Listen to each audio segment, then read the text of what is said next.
Hello everyone, मैं Kundan Singh टीवीएल coaching के मेरे इस यूट्यूब चैनल में आपका बहुत बहुत स्वागत है। जैसा कि आप जानते हैं, हम क्लास 12 बायोलॉजी का सेशन चला रहे हैं, जिसमें बायोलॉजी का पर डे 1 या 2 वीडियो अपलोड कर रहे हैं। यह जो वीडियो है चैप्टर 3 जिसका नाम है मानव जनन, इस चैप्टर का यह तीसरा वीडियो है। तो लगातार आप इस वीडियो के अंत तक बने रहिए और इस वीडियो से लाभ उठाइए। तो चलिए शुरू करते हैं। सबसे पहले इस वीडियो में हमको पढ़ना है मादा जनन अंगों का वर्णन। जितने भी मादा जनन अंग है उन सभी मादा जनन अंगों का हम बारी बारी से वर्णन करेंगे। इसके पहले वाले वीडियो में हम पुरुष का नर जनन अंग का संपूर्ण वर्णन बारी बारी से किए थे। इस वीडियो में हम मादा जनन अंग का संपूर्ण वर्णन बारी बारी से पॉइंट बाय पॉइंट करेंगे। इसको आप बढ़िया से देखिएगा तो 1 और 2 और 5 मार्क्स का जो क्वेश्चन आता है एग्जाम में आपका क्लियर हो जाएगा। ठीक है, तो शुरू करते हैं। मादा जनन अंगों का वर्णन। पहला भाग है अंडाशय। मादा जनन अंग का ही यह एक भाग है। अंडाशय क्या है? तो अंडाशय भी एक मादा जनन अंग है। यह स्त्री का प्राथमिक जनन अंग है। आपको पता होना चाहिए कि जो जनन अंग होते हैं, जनन अंग को 2 भागों में बांटा गया है। एक को बोलते हैं हम प्राथमिक जनन अंग और दूसरा को बोलते हैं द्वितीयक जनन अंग। तो वैसा जनन अंग जो युग्मकों का निर्माण करता है उसे प्राथमिक जनन अंग कहते हैं, और वैसा जनन अंग जो युग्मकों का निर्माण नहीं करता है, इसके अलावा क्या करता है, शेष हार्मोनों का निर्माण करता है। जो जनन ग्रंथि से उत्पन्न होते हैं हार्मोन और जो अंग उत्पन्न करते हैं उन हार्मोनों को, उसे हम क्या बोलेंगे, द्वितीयक जनन अंग। तो याद रखना है, प्राथमिक जनन अंग क्या करता है, तो युग्मकों का निर्माण करते हैं। और युग्मक नर युग्मक भी होता है, मादा युग्मक भी होता है। नर युग्मक शुक्राणु होता है और मादा युग्मक अंडाणु होता है। तो यहाँ पे हमने देखा अंडाशय के बारे में, यह स्त्री का प्राथमिक जनन अंग है क्योंकि यही मादा युग्मक अंडाणु का निर्माण करता है और यह उदर गुहा के नीचे भाग के दोनों तरफ स्थित होता है। याद रखिएगा, अंडाशय जो होता है स्त्री में कितना होता है, 1 जोड़ा यानी 2 होता है। अंडाशय जो होता है 2 होता है। अंडाशय की संख्या स्त्री में 2 होती है, 1 जोड़ा होती है। और यह कहाँ होता है, तो उदर गुहा के नीचे दोनों तरफ स्थित होती है। उदर गुहा के निचले भाग में दोनों तरफ स्थित होती है क्या, अंडाशय। और अंडाशय से ही अंडाणु का निर्माण होता है। अंडाशय से ही मादा युग्मक अंडाणु का निर्माण होता है।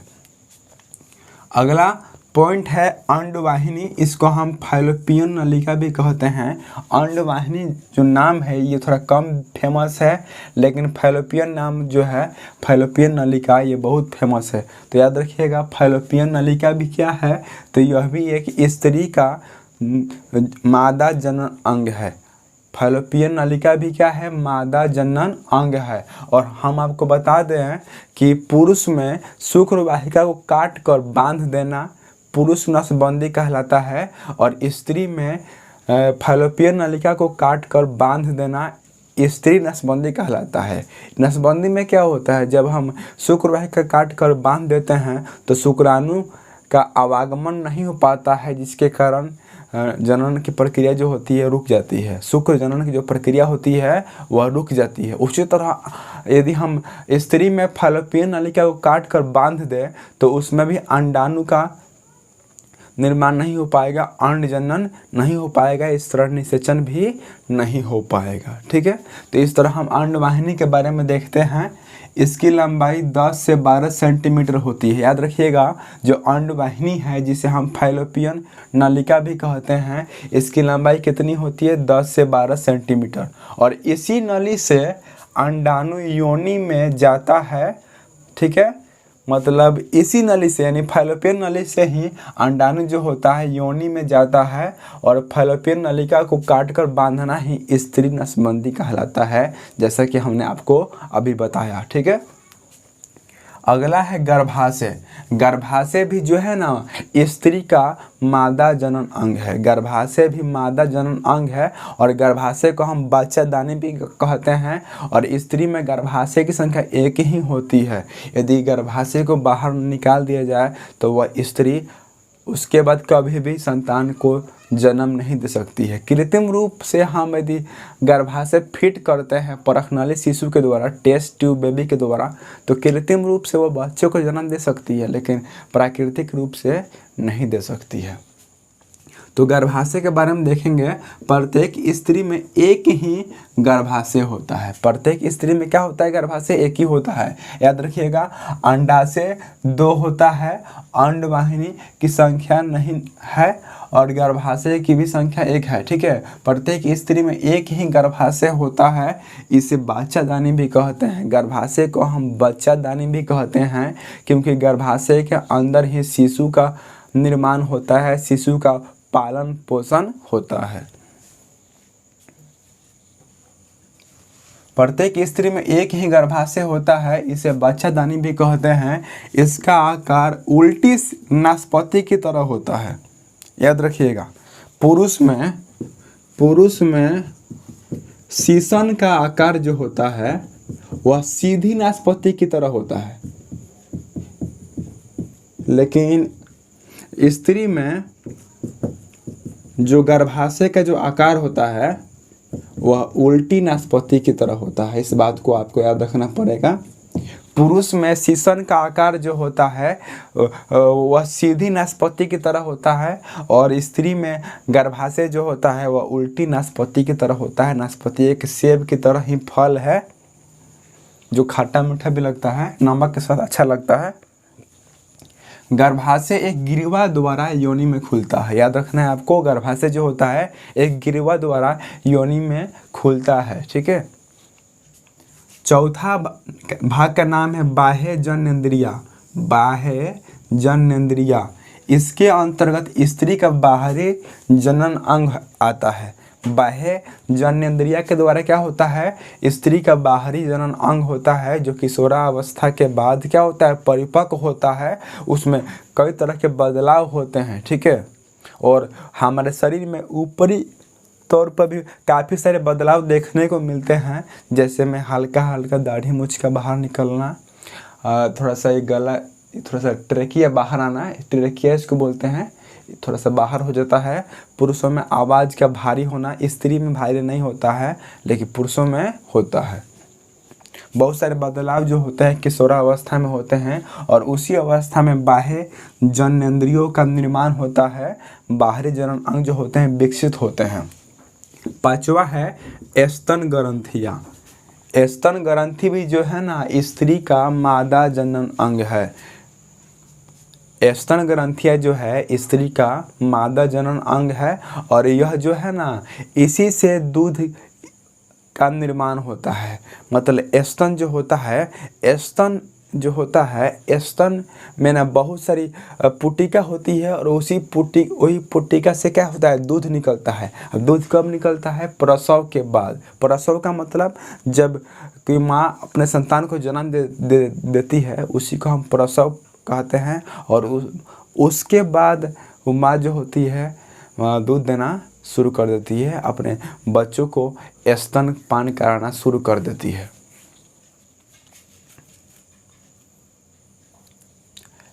हम स्तन ग्रंथिया के बारे में जानेंगे। स्त्री में 2 स्तन होते हैं। स्त्री में 2 स्तन होते हैं और स्तन कहाँ होते हैं? तो वक्ष गुहा में होते हैं। प्रत्येक स्तन 15 से 20 स्तन पालियों में बांटे होते हैं। याद रखना है, जो प्रत्येक स्तन होते हैं 15 से 20 पालियों में बटे होते हैं। इनमें कोशिकाओं के गुच्छे होते हैं। इसमें जो होता है ना स्तन पालियों में जो होता है ना कोशिकाओं का गुच्छा होता है। अंगूर की तरह गुच्छा जैसे नहीं होता है, उसी तरह गुच्छा होता है, जिन्हें कुपिका कहते हैं। मतलब स्तन पालियों में जो कोशिकाओं का गुच्छा होता है, उस गुच्छा को हम क्या बोलते हैं? कुपिका कहते हैं। इन्हीं से संतान जन्मने के बाद यानी प्रसव के बाद दूध निकलता है। अतः प्रसव के बाद ही स्तन से दूध का स्राव होता है। प्रसव के बारे में हमने आपको अभी बताया। प्रसव का मतलब जब कोई माँ अपने संतान को जस्ट जन्म देने के बाद से क्या होता है? दूध का स्राव होना शुरू हो जाता है। ठीक है, तो इस तरह हमने कुल मिलाकर 5 मादा जनन अंगों का वर्णन किया। एक बार और रिपीट करते हैं। पहला हमने अंडाशय के बारे में पढ़ा, दूसरा अंडवाहिनी फैलोपियन नलिका के बारे में पढ़ा, तीसरा गर्भाशय के बारे में, चौथा बाह्य जननेंद्रिय के बारे में और पांचवा स्तन ग्रंथि के बारे में। आप बेहतर तैयारी करना चाहते हैं तो इसको स्क्रीनशॉट लीजिए और नोट कर लीजिएगा अपने कॉपी में, यदि आप बेहतर बायोलॉजी का तैयारी करना चाहते हैं तो। ठीक है, और यदि आप चाहते हैं कि आपका भी बायोलॉजी में 6 पैक हो, आप भी बायोलॉजी में बाहुबली बने, जीव विज्ञान में बाहुबली बने, जीव विज्ञान का आपको निचोड़ चाहिए, जीव विज्ञान अपने दिमाग में बसाना चाहते हैं, तो आप हमारे चैनल को सब्सक्राइब करें और जितने भी वीडियो हैं सारे वीडियो को लाइन बाय लाइन देखिए। आपको बायोलॉजी में बहुत ही अधिक नंबर आएगा। आप विश्वास नहीं कीजिएगा, बहुत अधिक नंबर आएगा यदि आप डेली हमारे वीडियो से पढ़िएगा, क्योंकि हम जो है ना एक भी पॉइंट को नहीं छोड़ रहे हैं। देखिए, बायोलॉजी का नॉर्मली तैयारी कराने के लिए 1 महीना काफ़ी है, 1 महीना 300 क्लास काफ़ी है, लेकिन हम पॉइंट बाय पॉइंट से चल रहे हैं, एक को पॉइंट नहीं छोड़ रहे हैं, क्योंकि जो टेस्ट हो रहा है वह 1 to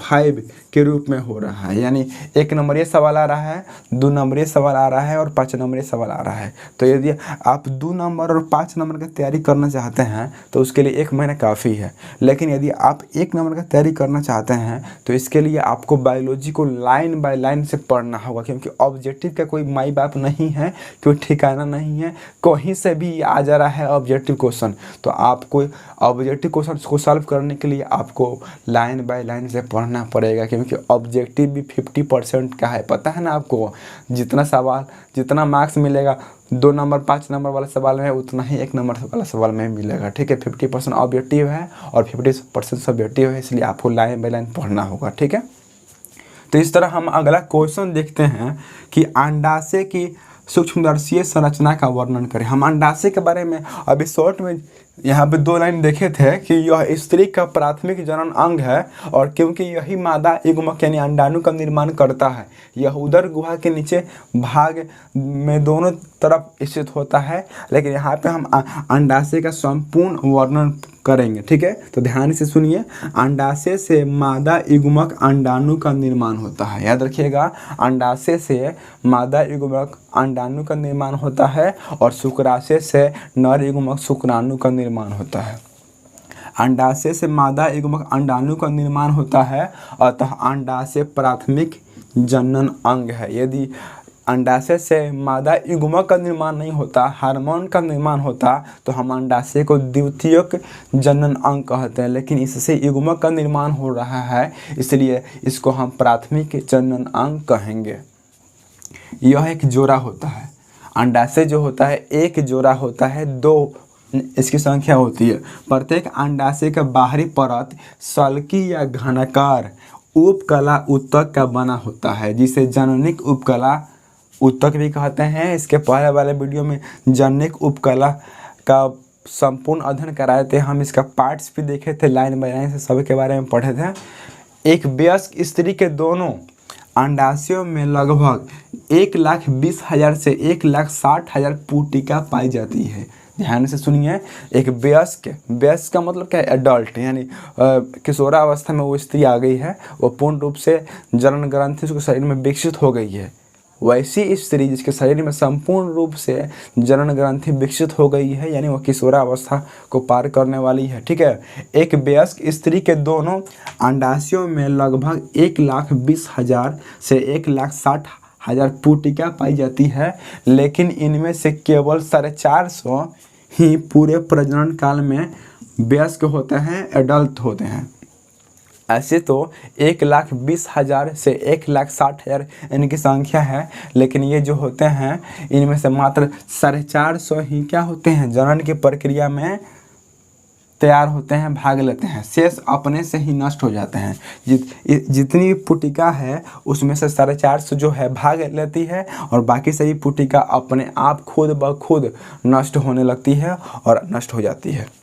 दोनों अंडाशयों में केवल एक अंडाशयी पुटक प्रत्येक 28 दिन पर एडल्ट होता है।